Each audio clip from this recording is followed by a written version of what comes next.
it play and call it work. Matthew's Thoughts.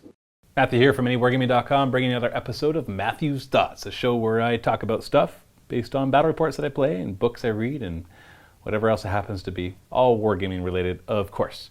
Today, as you can tell from the army that I've set up here, I'm going to talk about Iron Hands. What? They look like Imperial Fists? Yeah, these are Imperial Fists. I don't actually have an Iron Hands army painted to Iron Hands color scheme, so we'll call these an Iron Hands successor chapter called the Iron Fists, or the Imperial Hands, or the Yellow Hands. I don't know, whatever you want to say. Really, it's just because I do this video at the same time as the Imperial Fists, Matthew's Thoughts, and so that's why. Anyway, I want to talk to you about the Iron-Hands detachment. We played a game with this, Iron-Hands versus Tyranids. That was a lot of fun. You can see it in the link in the video description below. I'm not going to give any spoilers to that in this, though, so you can watch this whole video first before going and watching that battle report. Or not. You can stop watching and go watch something else completely, or turn off MiniWarGaming altogether and go watch some Netflix or whatever you happen to do. So the Iron-Hands detachment, I think, is absolutely awesome, except for one minor point. Where are all the Tech Marines?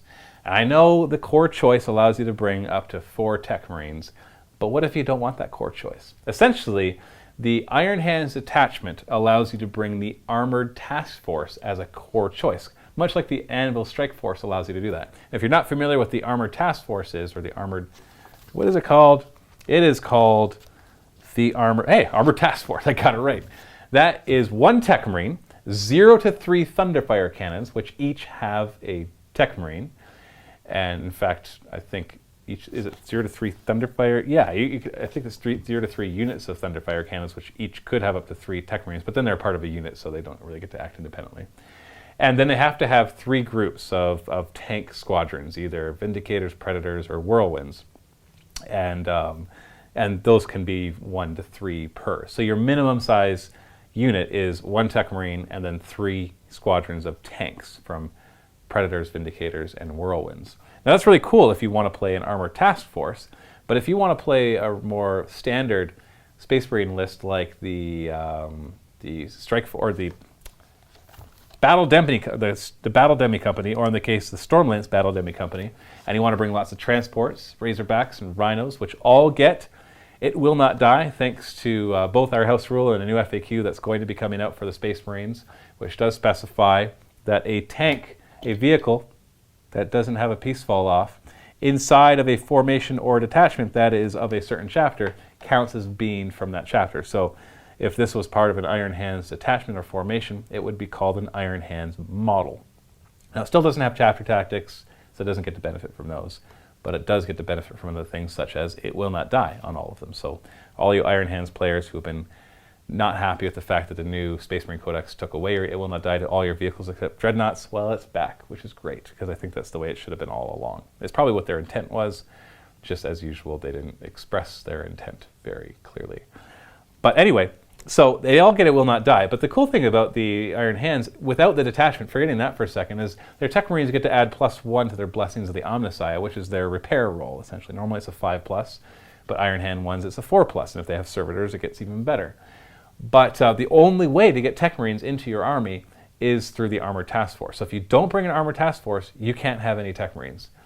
And that's really annoying for an army that is actually really good at healing. In fact, it has even more stuff that can do. So that's my big problem with this. It's probably my only problem. Other than that, it's a very solid one.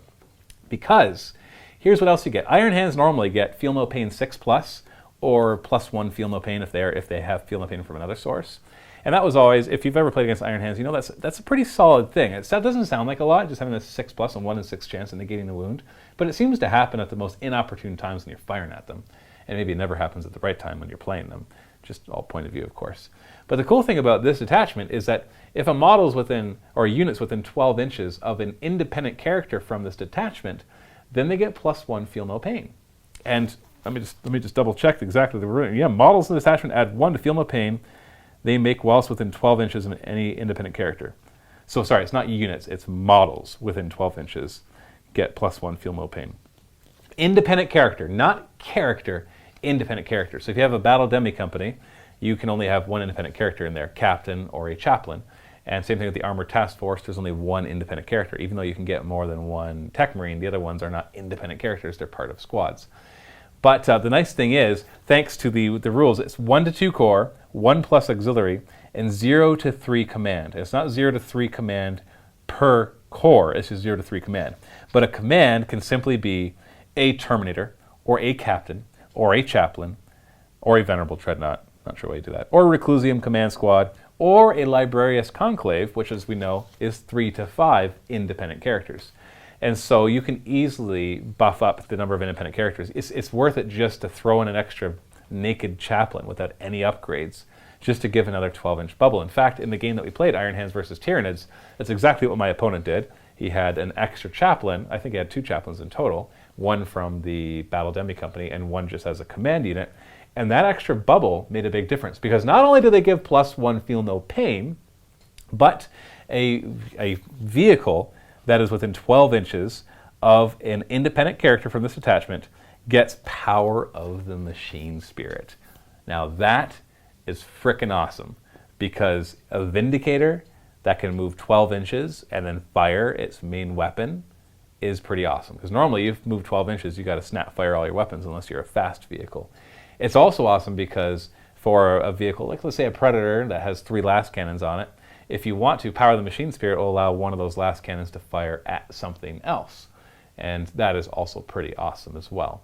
It also allows one extra thing to fire at full ballistic skill. It doesn't help against flyers, of course, because it doesn't negate the whole snap firing thing, but it does allow you to do that. Power of the Machine Spirit is pretty awesome, especially in the case of my opponent's army. He brought the last Razorbacks. One of the weapon upgrades on the Razorback is a last cannon and plasma cannon. Now there's some debates whether that counts as 1 weapon or 2, but I think it's pretty obvious that it counts as 2 weapons. But it allowed him to move his Razorback 6 inches and fire both of them at full ballistic skill. And he could even fire them at different targets. Or even if he moved 12 inches with his Razorback, he could still fire one of them at full ballistic skill, the plasma cannon, or plasma gun, twin-link plasma gun, and then fire the other one snap firing, which last cannon, or the other way around, because the plasma gun is twin linked, so it's a better shot for the twin linked, or for the snap firing, because you can only fire one of them at full ballistic skill when you move 12 inches with Power of the Machine Spirit. So that is a solid thing. Power of the Machine Spirit on that is great. And of course, if you had the Armored Task Force, where you're bringing all of your Vindicators and Whirlwinds and your Predators, then having that would just be even better, with It Will Not Die in everybody, Tech Marines getting +1 to their repairing, and then Power of the Machine Spirit on any of those vehicles that are within 12 inches of the character, which you can easily spam just by adding cheap Chaplains or Captains into your army. Chaplains, of course, I like because joining a unit, they give them Fearless and Hatred through Zealot special rule. So very, very solid. On top of that, the Warlord from this attachment gets 2 Warlord traits instead of 1, just like the Salamander's one.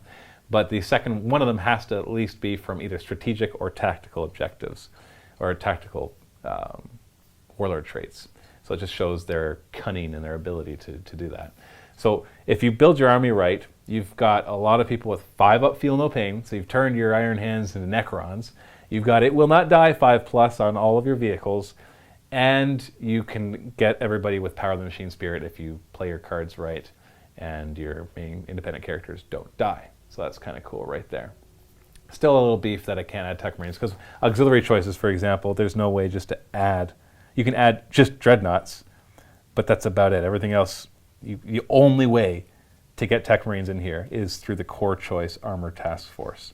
So I think that's a bit of an oversight. There should be one auxiliary choice, even if it has attacks, like it's a Thunderfire cannon rather than just a Tech Marine, just so you don't keep giving more 12-inch bubbles. But you can already do that really easily with the Chaplains and the Captains. I'm not quite sure what they're thinking there. So really cool there. And looking now at their other special rules, their Warlord traits, some of their Warlord traits are interesting. Your Warlord, and any unit he joins, reroll 1s to shoot, so they kind of become like Imperial Fist in a bit. Your Warlord and everybody within 12 inches have Crusader, and you automatically fail. They can choose to automatically fail morale tests. He has +1 feel no pain, Fearless, or the Warlord gets the Blessing of the Omnissiah special rule, which of course he will get to add. Oh no, sorry, it's only Iron Hand Tech Marines that get to add 1 to that. And if he already had it, so if a Tech Marine's your Warlord, he can re-roll failed attempts to repair a vehicle. So, I don't think those have really changed since, I don't think they've changed at all, to be honest, from the one that was in the Iron Hand supplement that came out before. The relics, on the other hand, we have a couple cool ones. A librarian has access to a power fist that's concussive, force, unwieldy. You can get an axe, which if you roll a 6 to hit, becomes strength +4 rather than +2, and is mastercrafted. But the one I like is the Iron Stone. For 30 points, you put it on whoever can take it. Friendly Iron Hand tanks and walkers within 6 inches pass It Will Not Die in a 4+. And if this roll is a 6, they can repair weapon destroyed or immobilized that the vehicle suffered earlier in the battle, controlling player's choice. That's pretty awesome. There's also Betrayer's Bane. You can fire it as a bolt gun mastercrafted or a melta mastercrafted, just a melta gun. It's a 12-inch range. That's pretty cool. And the Gorgon's Chain for 45 hefty points. You get 3 up invuln, +1 Feel No Pain, and Eternal Warrior. But as soon as you start suffering wounds, it loses. If you suffer 1 wound, you lose the +1 Feel No Pain. You suffer 2 wounds, you lose Eternal Warrior. You suffer 3 wounds, you're up to 4 up invuln.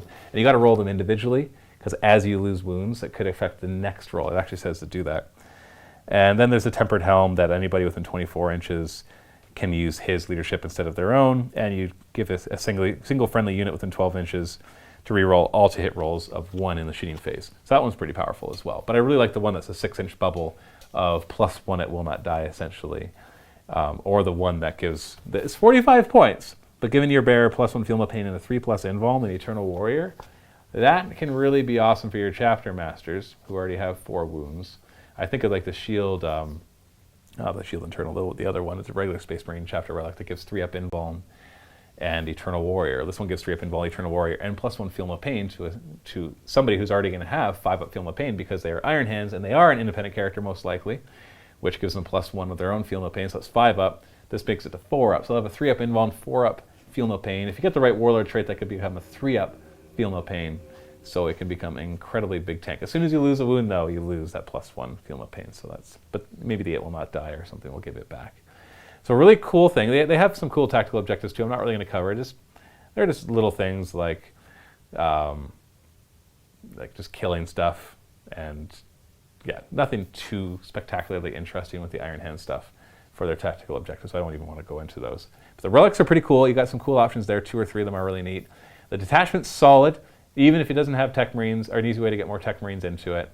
And the Warlord traits are pretty cool, and just the inherent latent abilities of the Iron Hands are very powerful as it was already.